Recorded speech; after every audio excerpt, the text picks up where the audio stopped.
back, and we're talking to Jim Lingenfelter, and you are the president of the Indianapolis Public Library Board of Trustees. Welcome to Inside Indy. Thank you, Kelly. Now, I flubbed it up there in the beginning, but which my line was supposed to be, it's not your grandfather's library anymore, and you're here to tell us why that's the case. Well, it isn't, because the library is much, much more than just borrowing books now.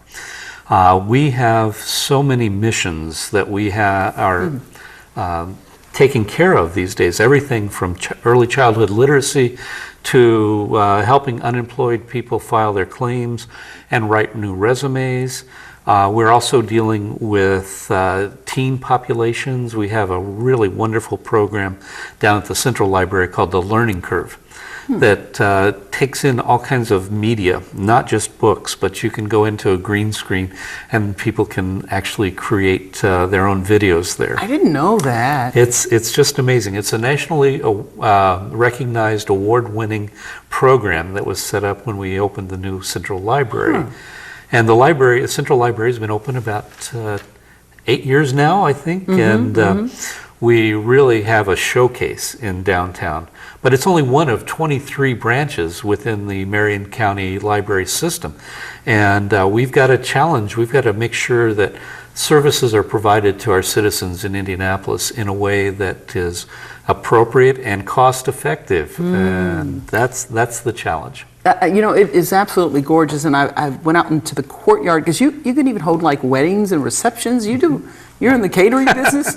Well, we're not personally in the catering business, but we do provide a great facility, and we have 3 caterers that our brides can work with, and we are one of the more popular places. Actually, the NFL during the Super Bowl chose us to be the prime place for their children's event. Really? Okay. And Pepsi-Cola put on a big party the morning of the Super Bowl, and we had a full the full grid of the race to the Super Bowl on the wall there. And it was an amazing event. And so the space is great. It's great for learning, but it's also a great community space. It's a space that belongs to all of us. Okay, and you said the word all of us, and you want all of us involved in something that you're doing now. You want our input, the community's input, right? And it's called? It's the kickoff of? We are kicking off a 6-month process to develop a 5-year service plan. This is our program called Yours to Create. Yours to Create. Yeah.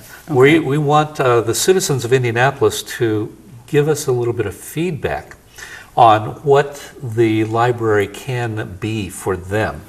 And we've engaged, we're going to engage the community in its entirety. We want to make sure that every person has an opportunity to say that. But we have 2 co-chairs that are going to kick off the event, Carrie Likens from Citizens Energy, and Hope Hampton, who is with Christian Theological Seminary. Okay. Those 2 folks are going to help organize the community, and they'll be at branches all over the city, and we're asking the citizens of Indianapolis to come talk to us, because we've got a challenge ahead. We cannot increase our budget exponentially. We have to watch our dollars, and yet we're trying to provide new services like electronic books. We have to double our collection essentially, because we cannot stop buying old books, but we have to buy electronic books too. We have to buy electronic books in various languages, and so we are providing more services than ever with less dollars than ever, and we need the community to help us understand what is important. We also have an opportunity to look at new ways of delivering service.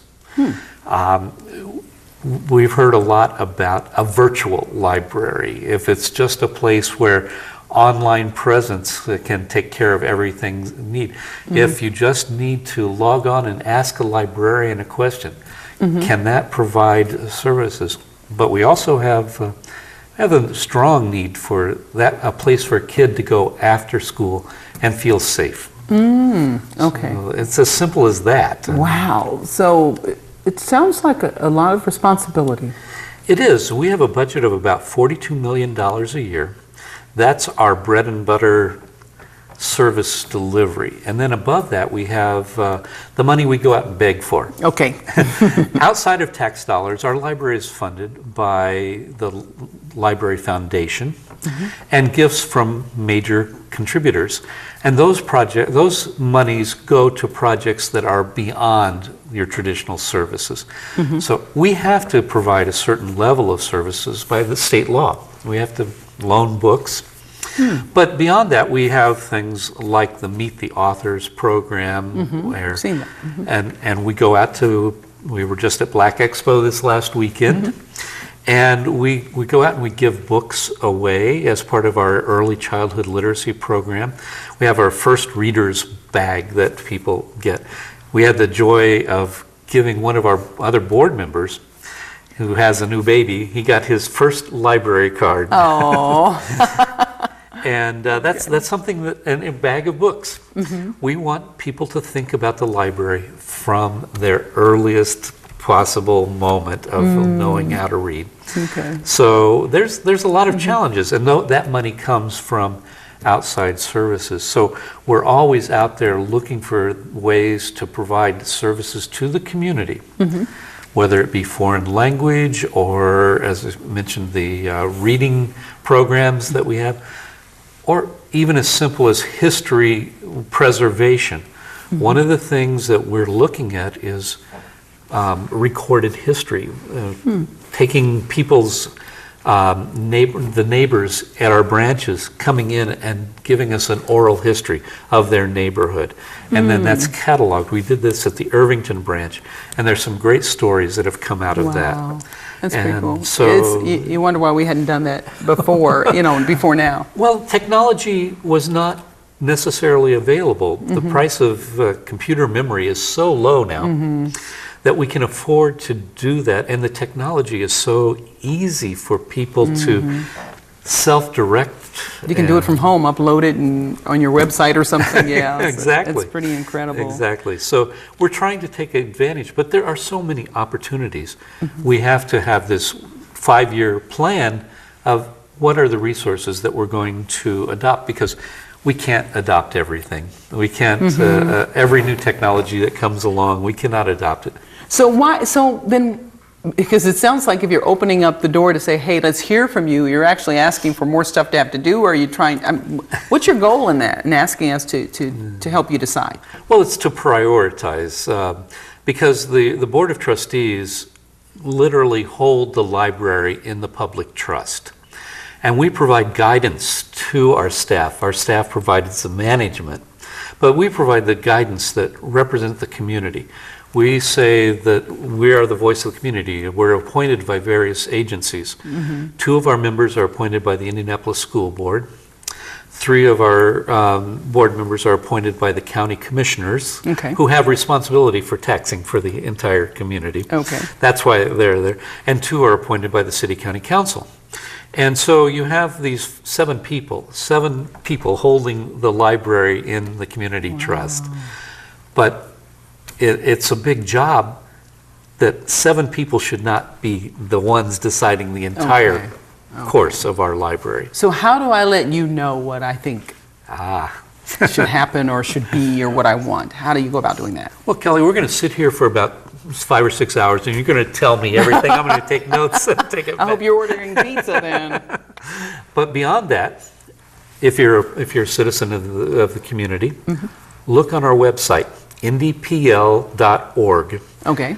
That's where you'll find information about our upcoming programs, when we'll be in your neighborhood. There's also a questionnaire on the website that you can fill out. So there are lots of opportunities, but we'd encourage you just to drop in your local library and talk to your librarian. And they'll bring the questions back to us. The 7 board members are going to be working with the group out of the community. And we're going to take this 6-month process to try to narrow down and determine what are the most important things. What can we provide to the community? And get a sense of where we might be going after that 5-year program too. So Okay. we've got a lot of opportunities. Okay. I've come there many times, and I like to go up on maybe the second, third floor, and I love the spaces where you can study, and the lighting is great, and it's just very comfortable and warm. So I like that. I could get work done there. So I actually leave, my home. Yeah. Now, you mentioned, we were talking about, mentioning homelessness. Do people look at it as a home, as a second home, Well, in some ways? we look at it as a home. We like to think of the library as the living room of the neighborhood. Mm-hmm. It's the place where you get together with your neighbors and talk over things. It's a community center, and we have to be open to everybody. Mm-hmm. That is a very important tenet to me, is that no one gets turned away at the library. Now, there are certain rules, and if you break those rules, then you are going to be turned away. Mm-hmm. You can't steal the books. Okay. But you have to be relatively clean. Mm-hmm. But we are open to our entire population. Okay. And that's important because the least among us have the most need, and we try to make sure that we're providing that service. Okay. That website address again, so people can give their thoughts and feelings. IndyPL.org. INDYPL, Public Library. .org. All right, Jim Lingenfelter. I had to practice that one. Thanks so much for joining us. And when we come back, we'll talk about homelessness in the community next. Thank you, Kelly.